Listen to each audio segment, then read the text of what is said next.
Bismillahirrahmanirrahim. Dengar Ashraf. Dengar. Bismillahirrahmanirrahim. Alhamdulillahirabbil alamin wassalatu wassalamu ala asyrafil anbiya'i wal mursalin wa ala alihi wa sahbihi ajma'in. Assalamualaikum warahmatullahi wabarakatuh. Terima kasih kepada Cikgu Ashraf. Okay, pada malam ni saya ingin memberi sedikit perkongsian berkenaan dengan kelebihan berselawat. Okay, saya mulakan dulu dengan hadis Nabi daripada an Abi Hurairah. Bismillahirrahmanirrahim. An Abi Hurairah radhiyallahu anhu an Nabi sallallahu alaihi wasallam qala man shalla alayya wahidatan sallallahu alaihi asharan. Daripada Abu Hurairah radhiyallahu anhu, Nabi sallallahu alaihi wasallam bersabda, orang yang berselawat ke atas aku sekali, Allah berselawat ke atasnya 10 kali. Okey, riwayat Muslim. Okey, berkenaan dengan Allah berselawat, dalam hadis tersebut bermaksud Allah tu memberi rahmat. Sesiapa yang berselawat kepada Rasulullah, Allah memberi rahmat, memberi gandaan ganjaran serta mendapat pandangan kasih sayang daripada Allah. Yang kedua, itu yang pertama, Allah akan berselawat kepada kita. Yang kedua, kelebihan berselawat adalah para malaikat mengucapkan istighfar, iaitu memohon keampunan kepada Allah untuk kita. Malaikat memohon ampun kepada Allah untuk kita sesiapa yang beristighfar. Yang ketiga al-maghfirah. Al-maghfirah bermaksudnya keampunan.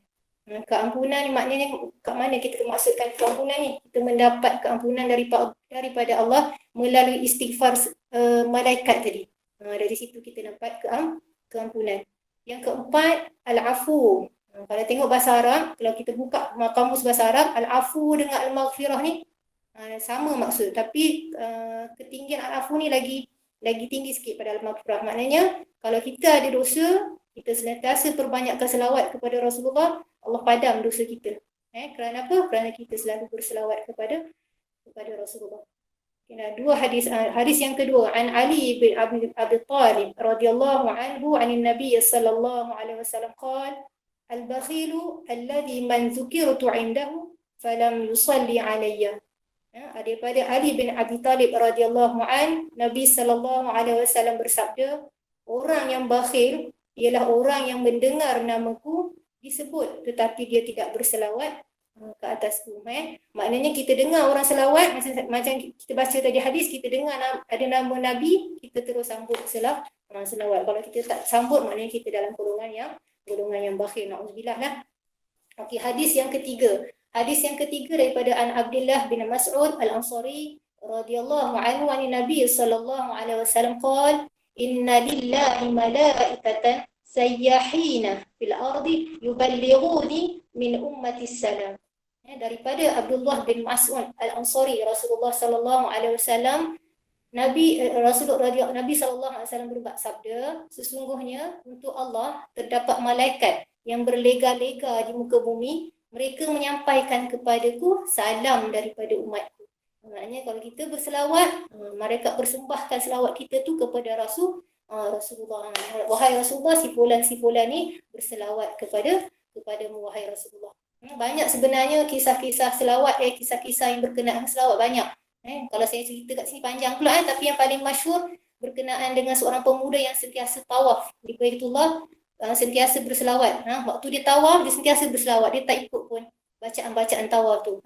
Kemudian dia menceritakan kepada Syekh Sufyan Ats-Tsauri ni, seorang ulama, dia ceritakan bila seorang ulama ditanya, wahai pemuda, kenapa kamu setiap kali tawaf tu kenapa berselawat, kenapa tak ikut bacaan-bacaan yang telah ditetapkan? Kemudian dia pun berceritalah, sebelum ni dia dengan ayah dia nak pergi ke Mekah, kemudian ke haji di Mekah. Kemudian dalam perjalanan ayah tu tiba-tiba jatuh sakit dan meninggal dunia. Muka ayah waktu dia meninggal tu, muka ayah tu ni, pemuda tu cerita, tiba-tiba jadi gelap.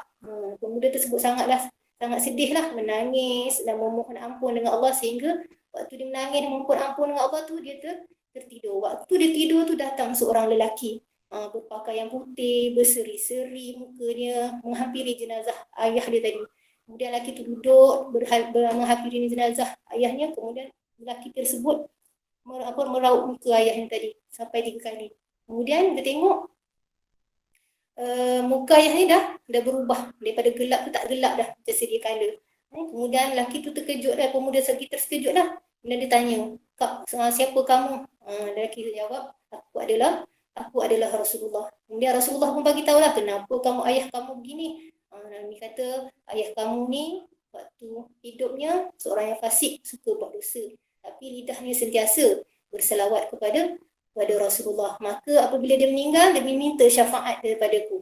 Itulah yang Rasulullah datang dalam mimpi pemuda tersebut dan memberi syafaat kepada ayahnya. Kemudian bila bangun, terjaga daripada tidur, dia tengok balik ayah dia, betul tak? Sama tak yang dalam mimpi tu? Kemudian dia tengok, ya betul, sama. Maknanya Rasulullah dia datang dengan kita, tak kira lah dalam mimpi ataupun secara sedar. Ada juga Rasulullah datang keadaan secara sedar, kita sedar. Dia tengok betul. Maknanya kat sini sejak hari tu, dia cerita pada Syekh Sufyan Ats-Tsauri ni, sejak hari tu pemuda ni sentiasa berselawat kepada Rasulullah. Okey, sahabat-sahabat, kita ni kan, kita dalam keadaan situasi yang mencabar ni kan, berzaman fasa fitnah ni, okey, kita mari kita rasa waktu ni kita rasa susah hati kan, ada masalah, kita perbanyakkanlah selawat dan istighfar. Banyak, Nabi kata perbanyakkan selawat, banyakkan selawat. Kenapa? Kerana di sirah, kerana dalam selawat tu ada sirah Allahumma. Allahumma, selawat tu ada kata Allah. Sekaligus kat situ kita memohon doa kepada Allah. Jasa Nabi ni sahabat-sahabat sangat besar kan. Maknanya kita cuba amalkan sunnah Rasulullah. Kita cuba perbanyakkan istighfar dan juga selawat. Kita dalam keadaan kita duduk rumah, kita kenalkan ahli keluarga kita dengan Rasulullah. Kalau macam mana nak sampai, kalau boleh kita satu hari tu cuba untuk 1000 kali selawat. Macam mana dapatkan 1000 kali selawat? Ikut waktu solat. Waktu solat kita ada 5, betul? Cuba buat 200. Mula mungkin rasa payah, tapi lama kelamaan dia akan biasa. Rupanya sekejap je 200 tu. 200, subuh 200, maghrib, zuhur 200, asar 200, maghrib 200, isyak 200. InsyaAllah dia akan jadi 1000. InsyaAllah. Sebab apa?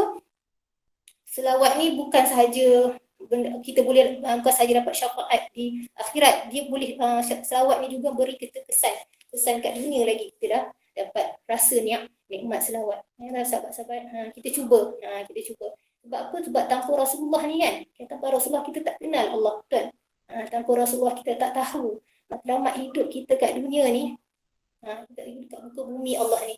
Tanpa Rasulullah juga kita tak tahu halal haram, dosa pahala, dan tanpa Rasulullah juga kita tak dapat berkumpul pada malam ni. Kita sama-sama baca Yasin, sama-sama doa, dan kita pun mohon agar dengan kita berselawat ni Allah ampunkan dosa-dosa kita.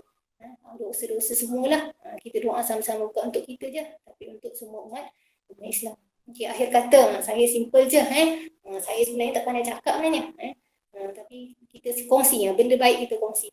Andai kata, kali terakhir, andai kata Nabi ada di depan kita semua, apa yang hendak kita ucapkan? Sekian. Wallahu a'lam. Assalamualaikum warahmatullahi wabarakatuh.